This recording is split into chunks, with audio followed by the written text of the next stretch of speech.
Bismillahirrahmanirrahim. Assalamualaikum warahmatullahi wabarakatuh. Waalaikumsalam. Alhamdulillahirabbil alamin wassalatu wassalamu ala asyrafil anbiya'i wal mursalin sayyidina wa maulana Muhammadin wa ala alihi wa sahbihi ajma'in. Amma ba'd.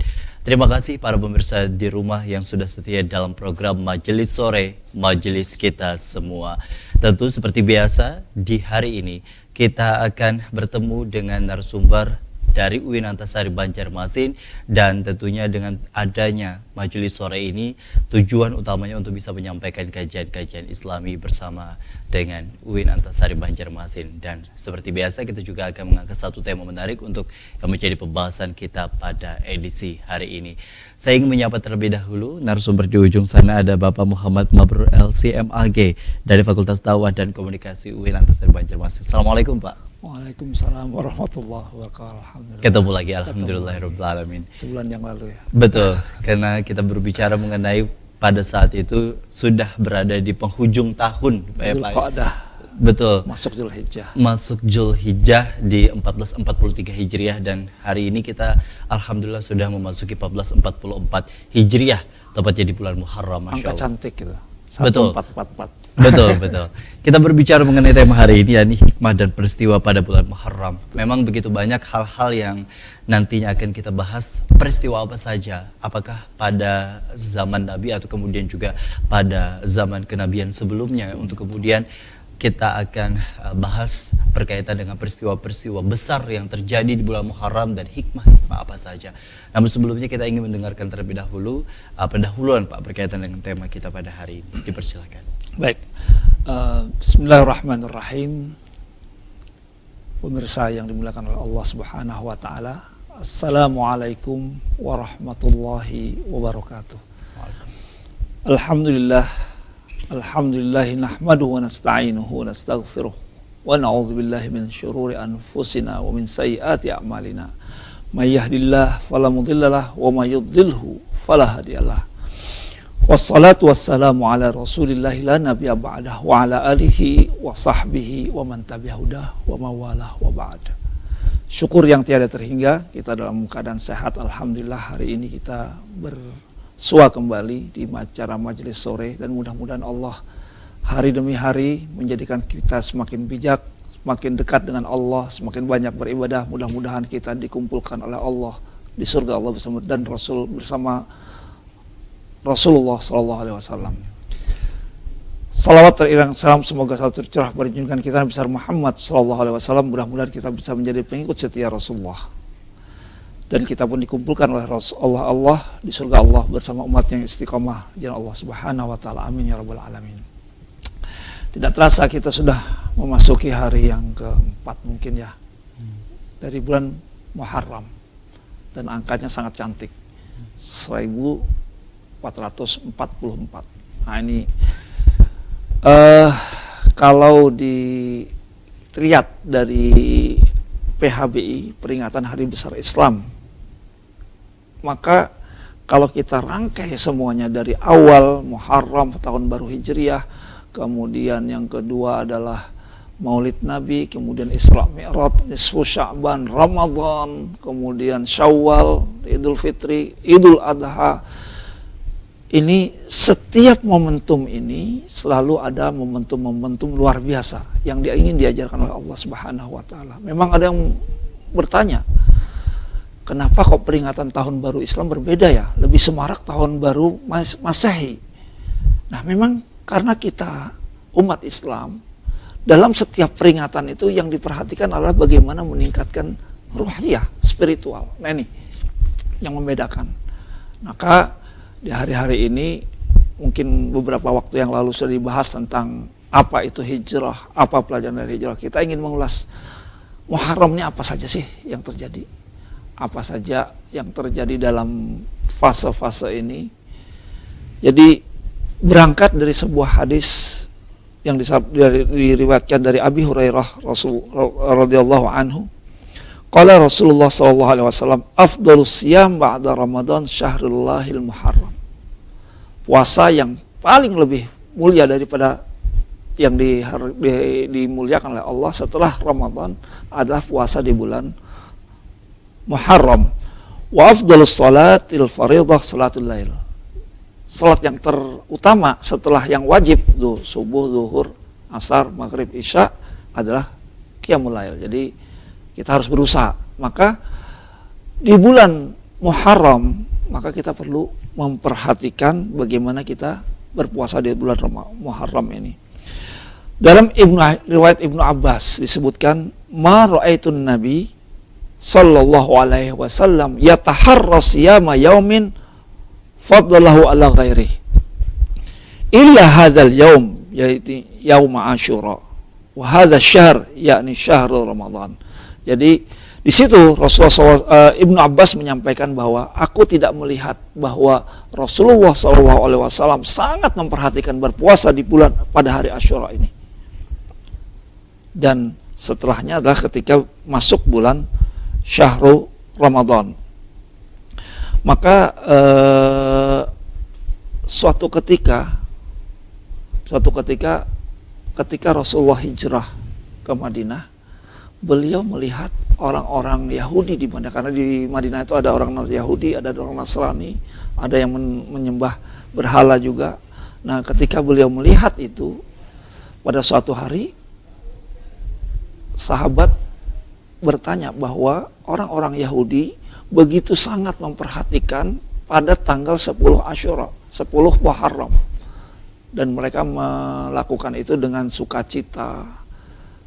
Maka ketika itu disampaikan kepada Rasulullah SAW, kata Rasulullah, kita lebih berhak untuk menghayati hari-hari ini daripada mereka, karena risalahnya jelas. Nah, ini yang kemudian betapa bahwa artinya bahwa Rasulullah SAW mereka menghargai bagaimana Nabi Musa alaihissalam diselamatkan oleh Allah ketika di 10 Muharram dari kejaran Fir'aun.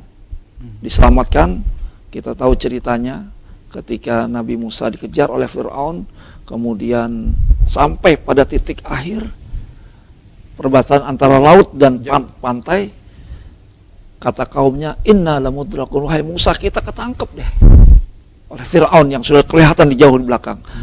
Maka kata Nabi Musa, kalla inna ma'ya rabbi, tidak mungkin mereka bisa mengejar kita, karena aku bersama kita ada Tuhan yang menjaga kita, maka dia akan memberi petunjuk kita. Maka setelah itu dipukullah ada wahyu datang, pukullah laut, idrib bi'asaqal bahr fanfalaq, pukul laut itu dengan tongkatmu, maka kemudian qataudil azim, terbelahlah menjadi satu dinding yang besar, maka berjalanlah. Nah, ini terjadi pada 10 Asyura. Nah, kata Rasulullah, kita lebih berhak untuk memperingati hari ini daripada mereka. Dengan apa memperingatinya? Dengan berpuasa di bulan Asyura atau tanggal 10 Muharram. Bulan Muharram. Nah, ini itu yang menjadi keistimewaan fadilatnya yang kemudian kita harus maknai dengan baik begitu Pak ya. Dan ternyata bukan hanya itu saja. Kejadian-kejadian sebelumnya seperti turunnya Nabi Adam, diterimanya taubat Nabi Adam ketika Nabi Adam tergoda oleh iblis, diturunkan ke bumi, kemudian bertemu, kemudian taubatnya diterima oleh Allah, fataba alaihi innahu wattawwabur rahim, dalam surah Al-Baqarah. Itu di bulan Muharram juga. Kemudian cerita Nabi Ibrahim ketika dibakar oleh Namrud, dalam sebuah riwayat disebutkan bahwa ini terjadi di bulan Muharram juga. Kemudian cerita Nabi Nuh alaihissalam ketika terjadi badai yang besar, kemudian diselamatkan dengan kapal, yang pada saat itu ini pelajarnya banyak sekali. Kata Nabi Nuh, dia melihat orang-orang sudah mulai banjir, mulai besar. Salah satu anaknya dipanggil oleh Nabi Nuh, wahai anakku, naik, irkam ma'ana, naik kepada kita. Wala takun ma'al kafirin, jangan engkau bersama orang kafir. Kata anaknya Nabi Nuh, anak Nabi Nuh, kata, sa'awi ila jabalin ya'siminu minal ma'. Enggak Bapak, enggak ayah, aku akan naik ke atas gunung dan itu akan menyelamatkan aku dari air bah yang besar ini. Baik. Kata Nabi Nuh, la asimal yaum. Hari ini tidak ada yang bisa selamat dalam musibah ini. Kecuali orang-orang yang naik kapal. Tetapi karena kebengalan cara berpikir anak ini, tetap dia tidak mematuhi orang tuanya. Nah, ini pelajarannya banyak itu. Bagaimana anak dengan orang tua seharusnya mendengar apa yang disampaikan. Tidak mungkin orang tua menjerumuskan. Nah, ini. Betul. Nah, itu pelajarannya. Nah, ketika Nabi Nuh diselamatkan dari Bahtera, itu juga terjadi di bulan Muharram. Masya Allah. Artinya memang dengan banyaknya peristiwa tadi disebutkan, nanti kita sambung lagi, apakah kemudian juga yang menjadi hikmah dibandingkan dengan kondisi kita hari ini, begitu Pak ya? Betul. Terutama di Indonesia, di Kalimantan Selatan, orang Banjar pada khususnya, untuk berkaitan sejauh mana memaknai akan kehadiran bulan Muharram. Dengan tadi sudah diceritakan bahwa begitu banyak peristiwa-peristiwa besar yang terjadi di bulan Muharram pada saat zaman kenabian. Kita akan kembali, tetaplah bersama kami dalam program Majelis Sore, Majelis Kita Semua.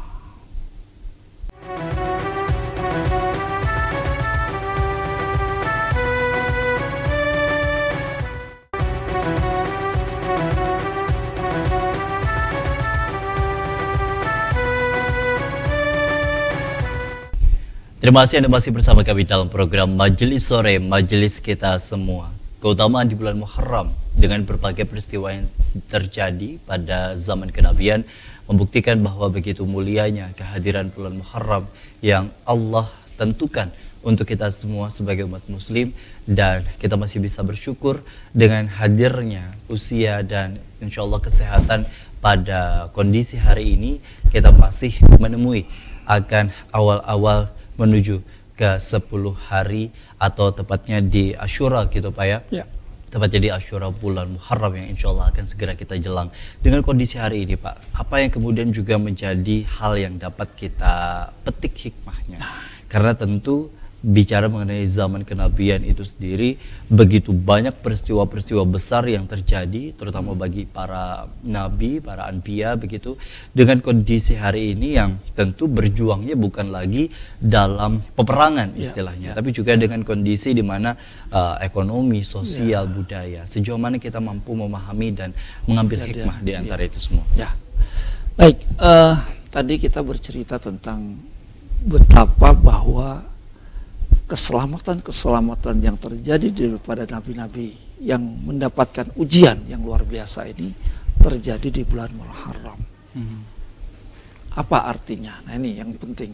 Jadi mungkin cerita Nabi Adam diterima taubatnya oleh Allah, cerita Nabi Nuh kemudian diselamatkan dari Bahtera, dengan Bahtera setelah dari badai yang dahsyat luar biasa, cerita Nabi Ibrahim yang diselamatkan dari api, cerita Nabi Yakub dan Yusuf dipertemukan. Asalnya kan dipisahkan, Nabi Yusuf diusir. Nah, ini mungkin nanti akan kita stressing di sini. Nabi Yusuf diusir, kemudian sampai Allah mempertemukan seluruh keluarganya. Dan ini terjadi di bulan Muharram. Cerita Nabi Musa dan Fir'aun yang diselamatkan dari kejaran Fir'aun dengan dibelahkannya Laut Merah. Kemudian cerita Nabi Daud alaihissalam, cerita Nabi Sulaiman yang mendapatkan kemudian diangkat, diberikan kekuasaan yang luar biasa oleh Allah. Cerita Nabi Yunus yang dimakan oleh ikan hiu, mungkin ikan paus yang besar, kemudian dikeluarkan dan diselamatkan. Cerita Nabi Ayub yang mendapatkan musibah penyakit yang luar biasa. Nah, semuanya terjadi di bulan Muharram. Nah, ini kemudian kenapa kemudian Rasulullah tadi menyebutkan bahwa Rasulullah sangat-sangat memperhatikan berbanyak-banyak berpuasa sunnah di bulan Muharram, wabil khusus 10 Muharram. Nah, nanti ada yang 9. Jadi ceritanya adalah bahwa Rasulullah melihat bahwa kalau berpuasa di bulan 10 saja, ini seolah-olah mirip dengan apa yang dilakukan oleh orang Yahudi. Maka supaya berbeda, maka ditambahkan dengan 9. Kata Rasulullah, seandainya tahun depan aku masih hidup, maka aku akan tambahkan menjadi 9 dan 10. Itulah kemudian Tasu'a, 9 dan 10. Nah, kembali ke cerita tadi. Perjalanan-perjalanan itu fokusnya di mana? Bukan ketika mendapatkan musibahnya, tapi ketika mendapatkan keselamatannya. Nah, ini betapa kita diajari oleh Allah tentang bagaimana kita menghadapi fenomena kehidupan kita. Betul. Bahwa kehidupan kita ini mungkin ada yang kesusahan, ada yang mendapatkan musibah, Ya. ada yang kena corona, Sakit. ada yang sakit, ada kena cancer. Semuanya ujian-ujian ini adalah proses perjalanan kehidupan. Maka fokus kita jangan sampai pada kesedihannya.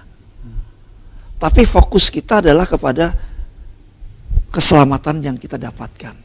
Sehingga kita lebih optimis, lebih berbahagia, lebih nyaman, lebih senang, itu kira-kira begitu. Cerita Nabi Yusuf alaihissalam, kalau kita bertanya, apa yang ternyangkit dengan kita ketika kita bercerita tentang Nabi Yusuf?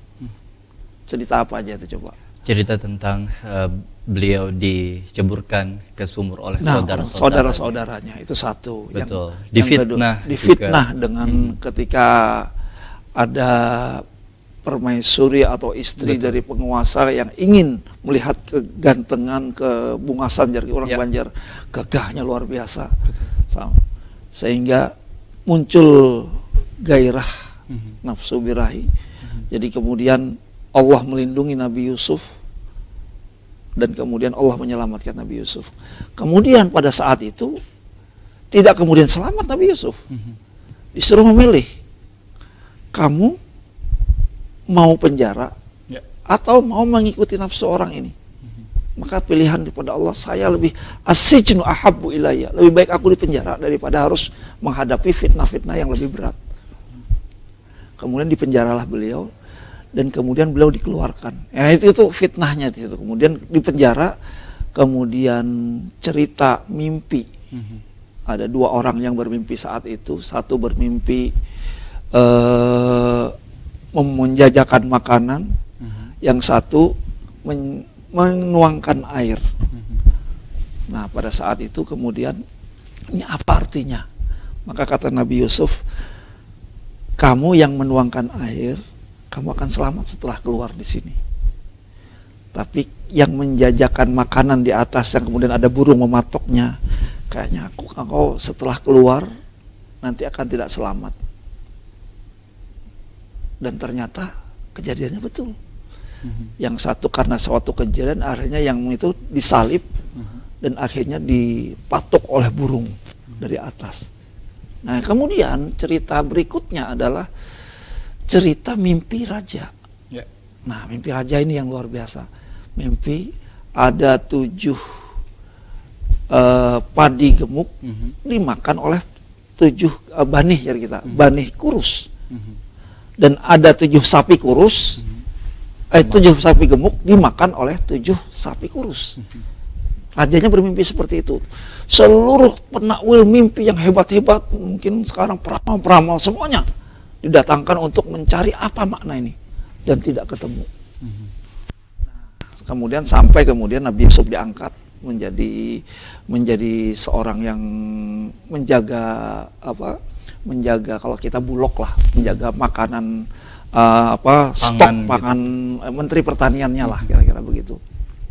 Sampai kemudian datang saudara-saudaranya. Coba kalau saya mungkin ya, ini orang yang menjadikan dia terpuruk selama ini, sehingga harus melanglang buana, harus ya itu selamat itu. Betul. Bisa jadi bisa nggak, kalau nggak selamat dibunuh orang bagaimana ceritanya.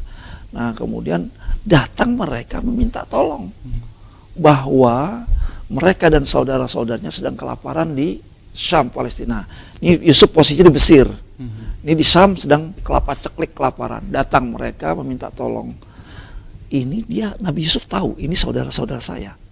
Mungkin kalau ada terbersit dendam, diselesaikan di situ. Kesempatan ini. Kira-kira begitu. Tapi enggak. Kemudian karena mereka ingin makanan, membawa emas dan sebagainya untuk membeli makanan, kata Nabi, sudah kasih semuanya, kembalikan seluruh perhiasan yang dia dibawa kembali. Ketika dibuka sampai di rumah, loh, ini kan harusnya perhiasan ini untuk membayar makanan yang diberikan. Wah, ini berarti baik sekali. Kemudian datang lagi kembali, kemudian satu orang disandra lah katakan, dengan cara yang ini agak ada trik juga. Jadi, nah Singkat cerita kemudian sampai kemudian padahal mereka berjanji membawa anak ini, saudaranya ini dengan sumpah kepada orang tuanya akan menjaga. Kata orang tuanya ketika dibawa anak saudara seibu dari Nabi Yusuf, Benyamin namanya. Ketika ingin dibawa, kata ayahnya, wahai anakku, Yusuf sudah nggak ada. Anak ini harus tetap di sini. Ayah, penguasa di Mesir meminta kita semuanya datang ke sana. Tanpa anak ini kita nggak akan bisa mendapatkan apa-apa. Akhirnya dibawalah, dan kemudian dengan trik Nabi Yusuf, dengan kecerdasan Nabi Yusuf, kemudian diletakkanlah suwa al-malik atau ceratnya raja.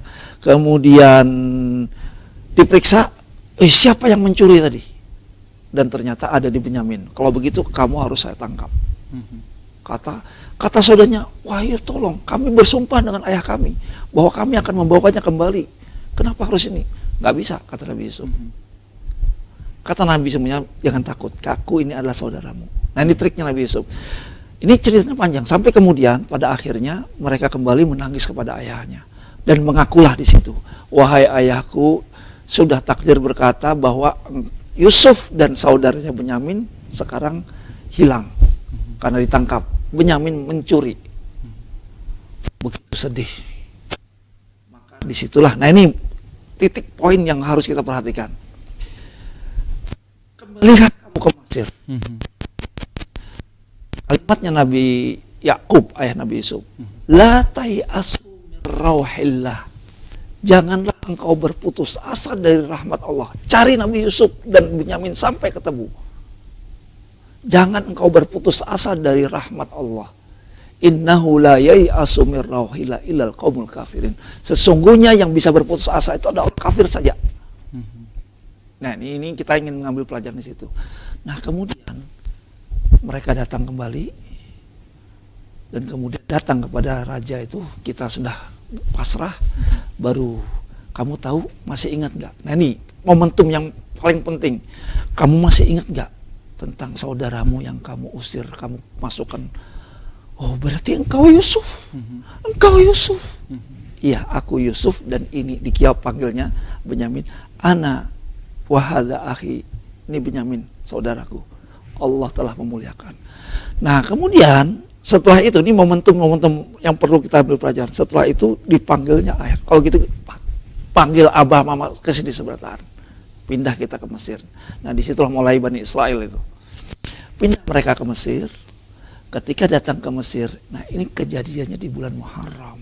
Nah, ini apa yang dikatakan oleh Nabi Yusuf alaihissalam.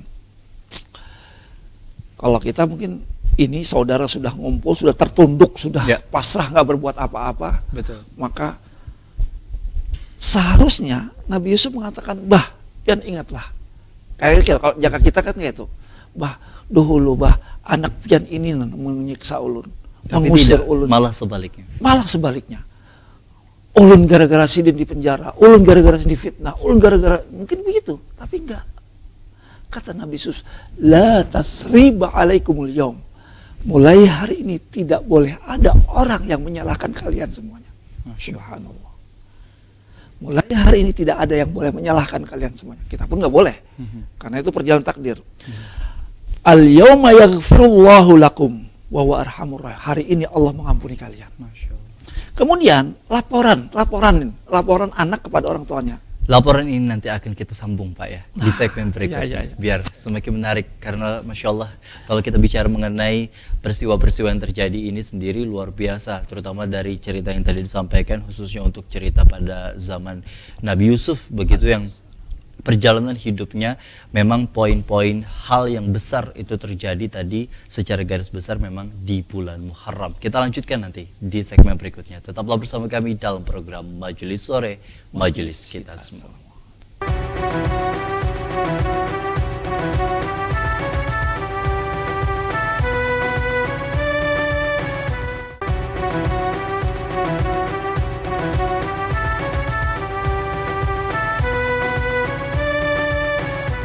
Terima kasih Anda masih bersama kami dalam program Majelis Sore, Majelis Kita Semua. Berbicara mengenai bulan Muharram, tentu tadi sudah banyak disampaikan, terutama pada zaman kenabian itu sendiri, begitu banyak hal yang terjadi. Fokusnya tadi adalah cerita tentang Nabi Yusuf alaihissalam yang tadi sudah kita dengarkan bersama, dan mungkin boleh ditambahkan sedikit Pak sebagai pelengkap dan sejauh mana kita memaknai dari cerita-cerita, terutama dari cerita Nabi Yusuf alaihissalam tadi. Baik, tadi kita sampai pada pertemuan seluruh keluarga dan bertemu dengan Nabi Yusuf. Kata Nabi Yusuf, tidak ada yang boleh menyalahkan kalian semuanya. Hari ini Allah mengampuni kalian. Kemudian ketika Nabi Yusuf lapor, ini pada surat Yusuf ini paling lengkap. Jadi satu surat itu kalau kita mau mendalami, satu surat itu isinya tentang cerita Nabi Yusuf. Surat Yusuf, surat ke-12. Pada ayat ke-100 Allah berfirman, wa rafa'a abawahi 'alal arsy. Kita bacakan terjemahannya. Dan dia mengangkat kedua orang tuanya ke atas aras singgasananya. Wa kharu lahu sujada, maka bersujudlah seluruh keluar saudara Nabi Yusuf. Ini kan di awal surat itu, inni ra'aitu ahada asyara kaukaban, aku melihat 11 planet, wasyamsa wal qamar, bulan dan bintang sujud kepadaku. Kemudian itu pada awal suratnya. Kemudian berkatalah Nabi Yusuf setelah sujud semuanya, hadza ta'wi, haya abati, wahai ayahanda, inilah takwil mimpi yang terjadi ketika dahulu. Allah telah menjadikan dia nyata. Nah, kemudian poin-poin yang disampaikan, laporan kepada orang tuanya tadi.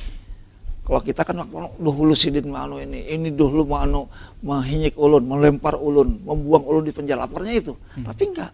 Yang disampaikan oleh Nabi Yusuf,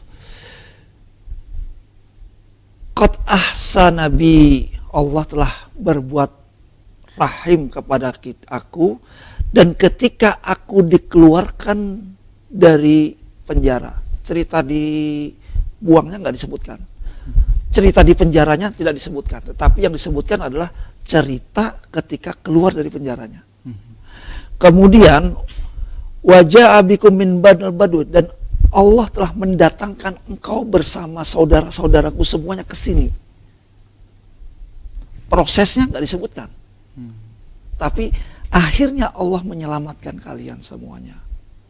Mimba di an-nazagha syaitan baini wa baina ikhwah, setelah Allah melepaskan belenggu yang ada, kedengkian yang ada di dalam hati kami semuanya. Jadi di sini Allah mengajarkan. Jadi Nabi Yusuf ini ceritanya luar biasa.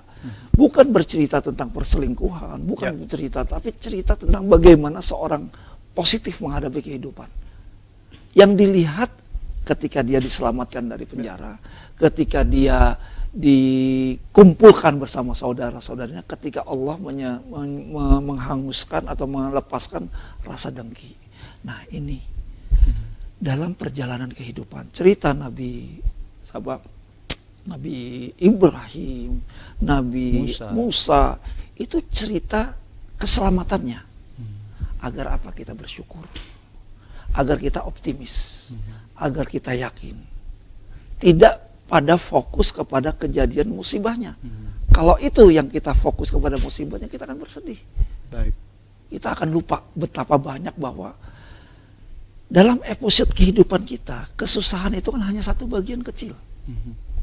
Kita sakit gigi, tubuh kita ada beribu-ribu organ, hanya satu yang sakit. Nah ini pelajaran penting yang dalam pelajaran Muharram ini, kenapa Muharram ini menjadi begitu penting, dan kemudian bagaimana Allah menyelamatkan nabi-nabinya, mengeluarkan dari berbagai musibah-musibahnya. Nah mungkin kalau kondisi kita sudah melewati masa-masa COVID, ya kita nggak usah berpikir COVID itu bagaimana lagi. Kita bagaimana kita berpikir ke depan. Baik. Kita melihat secara optimis. Nah begitu juga peristiwa hijrah Rasulullah. Masya Allah.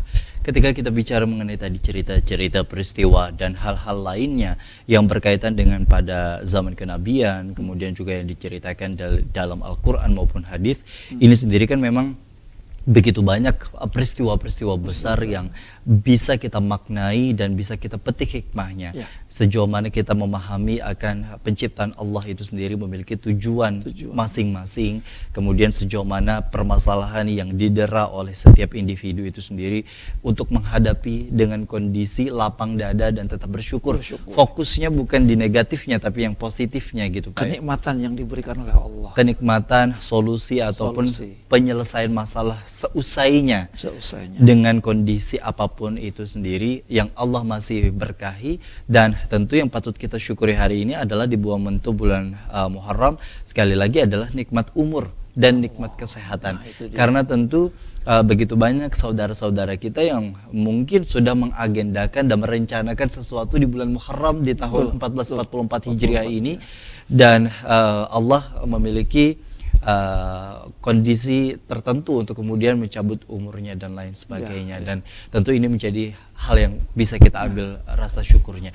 Tapi sejauh mana Pak kalau kita bicara mengenai tadi kan zaman-zaman nabi-nabi kenabian sebelum Rasulullah begitu.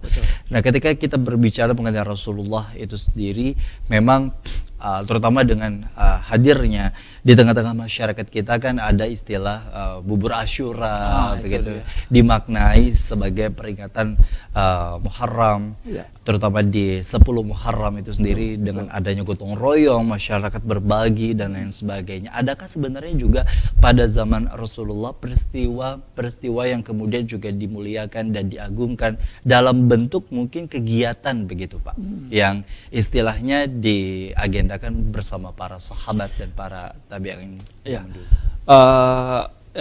Ini nanti hubungannya adalah dengan budaya. Jadi ketika Rasulullah mendengar bahwa orang Yahudi begitu berbahagia dengan keberadaan bulan Muharram, datangnya bulan Muharram ini, maka kata Rasulullah, kita lebih aula, lebih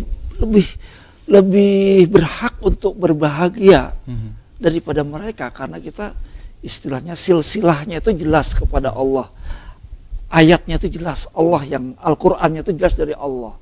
Mereka yang sudah melewati perubahan-perubahan ini ya dalam tanda kutip sudah banyak hal yang dilakukan, kita masih murni. Nah ini,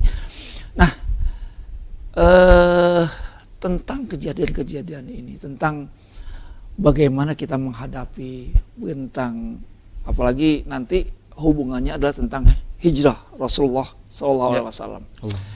Jadi memang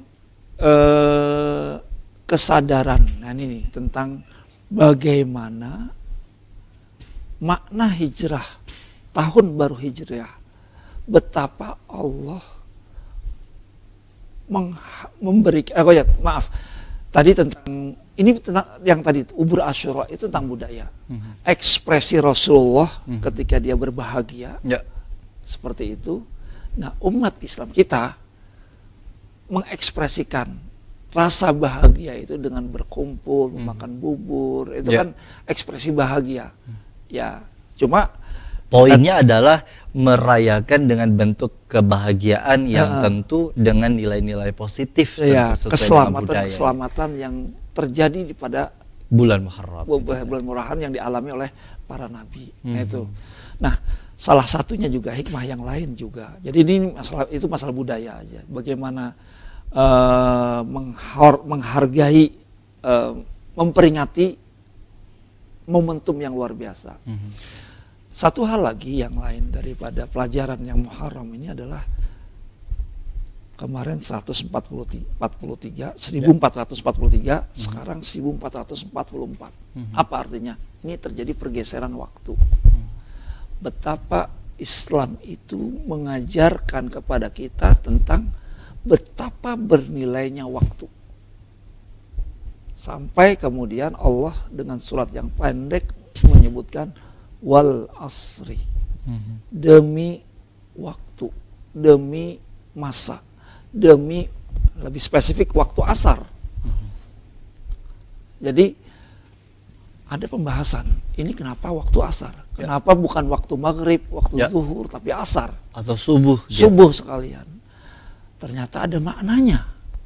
Ada maknanya. Ayat ini Allah bersumpah demi waktu asar, demi masa. Kalau orang bersumpah artinya wallahi ini HP. Artinya ada kemungkinan yang diajak berdialog ini tidak percaya, kan gitu. Wallahi apa yang saya katakan ini benar.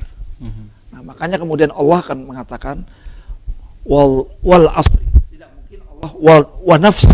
Enggak. Dia bersumpah dengan makhluk-makhluknya. Itu hak prerogatif Allah. Adapun kita ketika kita bersumpah hanya kepada Allah. Nah, ketika Allah bersumpah wal asri demi masa, artinya ada kemungkinan ayat yang setelahnya itu didustakan.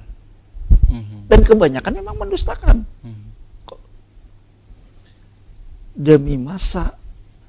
Nah, di situ ada yang disumpahi, bukan disumpahi dipamai lah, dijadikan alat sumpah atau dijadikan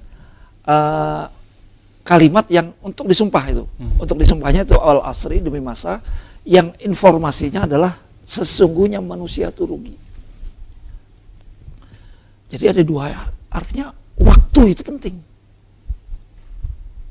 Kenapa? Allah berfirman, sesungguhnya manusia itu rugi. Kalau kita, wallahi, manusia itu rugi. Kira-kira kalau manusia berbicara. Tapi Allah wal asri. Al-asrinya itu penting. Waktu. Kenapa asar? Ternyata ada maknanya. Waktu subuh itu artinya setelah subuh kan panjang. Ya kan? Duha, ada aktivitas. Duhur panas. Asar, setelah itu maghrib. Dulu, kalau orang setelah maghrib, habis itu isya, tidur. Gak ada kegiatan, karena lampu gak ada. Tidak seperti sekarang. Gelap semuanya. Maka setelah asar, itu waktunya pendek. Nah, dalam waktu pendek inilah Allah bersumpah. Artinya apa? Demi waktu asar yang waktu itu sangat pendek buat engkau. Manfaatkan waktu ini, karena sesungguhnya manusia akan rugi. Innal insan lafi khusrin. Semuanya rugi. Nah, di sini Allah ingin mengatakan, pergunakan waktu dengan sebaik-baiknya. Nah, momentum hijriyah ini, momentum Muharram ini, kita perlu mengevaluasi. Kita ini sudah betul-betul memanfaatkan waktu kita enggak? Ada hadis yang itu menjadi lagu Omar Rama dulu waktu kecil hafal itu. Jagalah 5 sebelum datangnya 5. Juga Raihan juga penyanyi.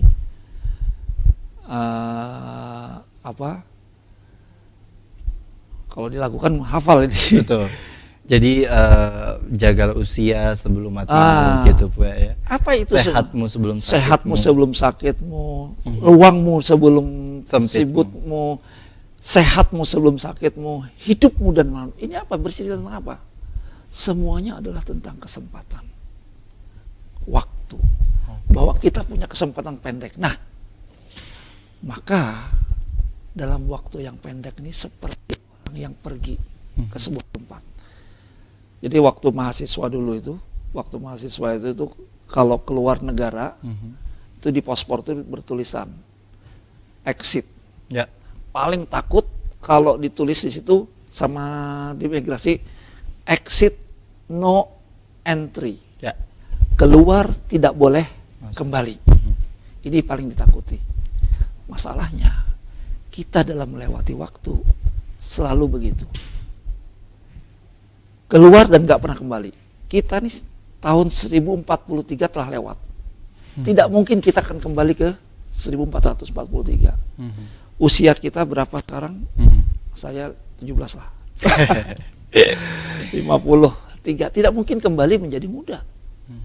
Jadi kesempatan kita. Dan ketika kita masuk ke alam kubur, gak mungkin kembali lagi kepada dunia. Ini sejauh mana kita memahami dan memaknai akan waktu yang Allah berikan tadi, Pak. Seperti narasi di awal tadi yang tentu banyak mungkin masyarakat kita, orang-orang saudara, rekan-rekan kita yang sudah mengagendakan atau kita yang hidup bersama sudah memiliki tujuan masing-masing begitu di bulan Muharram kali ini, tapi karena Allah berkehendak lain, ini yang kemudian juga menjadi pembelajaran bagi kita semua. Seringkali kita lalai, seringkali kita lupa akan waktu yang tentu diberikan, namun terkadang juga di satu sisi kelalaian itu membuat kita seringkali juga perlu adanya pengingat untuk kita terus ingat dan terus sadar agar bersama-sama kita mengingat dan sejauh mana kita melakukan segala peribadahan, baik itu mahdhah atau ghairu mahdhah, untuk mengharap keridhaannya. Usai jeda kita akan kembali dengan bahasan yang sama. Tetaplah bersama kami dalam program Majelis Sore, Majelis Kita Semua.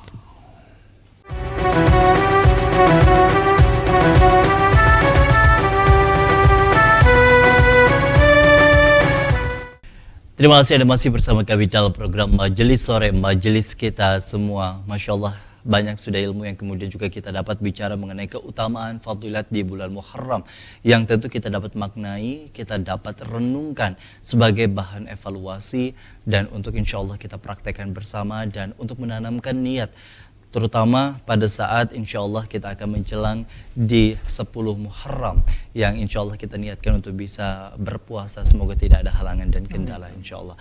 Bicara mengenai Asyura, singkat Pak, di 10 Muharram ini sendiri kan memang dimaknai dan istilahnya diperingati oleh masyarakat kita, bahkan layaknya seperti puasa serentak begitu. Layaknya pada saat puasa Ramadan yang tentu menjadi puasa yang istilahnya begitu banyak masyarakat untuk kemudian mengamalkannya dengan kondisi di bulan Muharram. Karena bicara mengenai Muharram ini sendiri kan memang begitu banyak waktu-waktu yang dimanfaatkan, bukan hanya untuk beribadah, tapi juga mungkin agenda-agenda yang sebelumnya mungkin sempat tertunda, baik itu pernikahan, begitu kan Pak. Nah ini juga sudah mulai banyak nih di bulan-bulan Muharram yang dianggap bulan mulia, bulan yang insya Allah merupakan insya Allah menjadi bulan yang berkah begitu bagi sebuah pernikahan. Tapi kita bicara mengenai bulan Muharram, terutama di 10 Muharram, apa saja prakteknya begitu Pak, yang kemudian bisa kita amalkan, insya Allah kita niatkan begitu dari hari ini, bisa kita amalkan pada prakteknya begitu ketika kita memasuki di 9 dan 10 Muharram, selain peribadahan yang kita lakukan dalam bentuk puasa itu tadi. Jadi memang di bulan Muharram ini lebih spesifik ya, lebih spesifik dengan puasa. Puasa di bulan Muharram. Ya, tapi yang perlu kita pahami bahwa Muharram ini termasuk 4 bulan yang haram juga. Jadi dia berangkai Zulqa'dah, Zulhijjah, dan Muharram. Artinya di bulan-bulan ini bagus kita beribadah dengan memperbanyak-banyak zikir, dengan memperbanyak ibadah-ibadah tilawah. Wabil khusus lebih spesifik adalah berpuasa. Dari Abu Qatadah radhiyallahu anhu, Rasulullah SAW bersabda, "Wasiyamu yaumi Asyura ahtasibu 'ala Allah ayyukaffira as-sanata allati qablah." Jadi pahala orang yang berpuasa di tanggal 10 Asyura, 10 Muharram ini adalah ahtasibu 'ala Allah, aku berharap Allah memberikan ganjaran bahwa dia dapat menghapus dosa selama setahun yang lalu. Ini kita kadang-kadang ada tadi, kalau penyakit yang paling berbahaya itu apa? Cancer, paling ditakuti orang. Sebetulnya bukan. Kalau cancer, ketika kita mati, cancer juga mati, hilang, selesai. Tapi yang tidak kita sadari adalah bahwa penyakit yang paling berbahaya bagi kita itu adalah dosa. Dosa yang kita lakukan ketika kita mati justru akan menjadi lebih sengsara kita, dan itu panjang. Nah, disinilah perlunya kita berpuasa di bulan tanggal Asyura, di tanggal 10 Muharram. Ya, dengan mengharap Allah menghapus dosa kita sehingga kita menjadi bersih. Nah, itu yang menjadi kunci utamanya, dan juga dianjurkan untuk tanggal 9-nya gitu Pak ya. Supaya menjadi berbeda dengan orang-orang Yahudi, dan itu juga diniatkan oleh Rasulullah. Masya Allah. Tanggal 9 dan 10 insya Allah kita niatkan bersama pemirsa untuk bisa berpuasa terutama di bulan Muharram kali ini. Sebagai kesimpulan Pak dari tema kita pada hari ini, kami persilakan. Baik, pemirsa yang dimuliakan oleh Allah Subhanahu wa taala, pemirsa Majelis Sore, Muharram Allah telah menyelamatkan banyak para nabi-nabinya. Dengan mengharapkan kepada Allah, Allah juga menyelamatkan kita. Kita berbahagia. Seperti yang kita ceritakan tentang Nabi Yusuf, kita fokus kepada keselamatan yang diberikan oleh Allah. Jangan fokus kepada musibahnya. Jangan fokus kepada kesulitan-kesulitan. Fokuslah kepada betapa Allah dekat dengan kita, bahwa Allah akan menyelamatkan kita dan mengharapkan Allah akan memberikan kita kemudahan dalam menghadapi segala apa yang sedang kita hadapi. Nah, ditambah dengan berpuasa dan mudah-mudahan, dan bagaimana kita menghargai waktu. Waktu adalah prinsipnya bahwa kita tidak bisa mengulang kembali waktu yang telah kita lewati. Mudah-mudahan Allah membimbing kita dalam kebaikan. Amin ya rabbal alamin. Amin ya rabbal alamin. Tentu itu yang menjadi harapan bagi kita semua. Semoga tayangan ini bermanfaat dan insya Allah membawa keberkahan bagi para pemirsa yang menyaksikan pada edisi hari ini. Terima kasih Pak Mabrur. Terima kasih. Sekali lagi tak bosan-bosan untuk datang ke Duta TV insya Allah dengan episode dan tema-tema lainnya. Insya Allah bagi para pemirsa juga kami ucapkan terima kasih. Semoga kita dimudahkan dalam menjalankan ibadah puasa yang insya Allah akan segera kita jelang di tanggal 9 dan 10 Muharram 1444 Hijriah, dan semoga amal ibadah kita semua diterima oleh Allah Subhanahu wa taala. Saya Gusti Muhammad Hermawan mewakili seluruh kerabat kerja yang bertugas mengucapkan terima kasih atas perhatian dan kebersamaan Anda. Assalamualaikum warahmatullahi wabarakatuh. Majelis sore, majelis kita semua.